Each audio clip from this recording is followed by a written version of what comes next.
I was on a call with my mom one day, and my 6-year-old was talking to me simultaneously. Then my mom asked, "What was he saying?" "He is reading something. He reads everything he comes across," I replied. "He is just like you, and that's why your father loved you," said mom.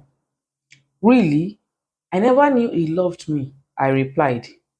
"He used to say that you loved reading everything you came across, from signposts to posters, books, and all, and that made him super proud of you."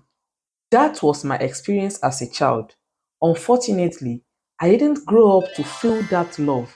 Instead, I grew up in fear.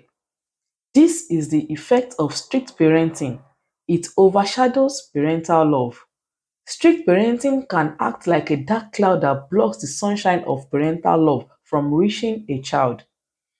This has a ripple effect on their development in several ways. Positive parenting is not about eliminating rules, but rather finding a balance between setting clear expectations and fostering a loving and supportive environment where children feel safe to explore, make mistakes, and learn from them.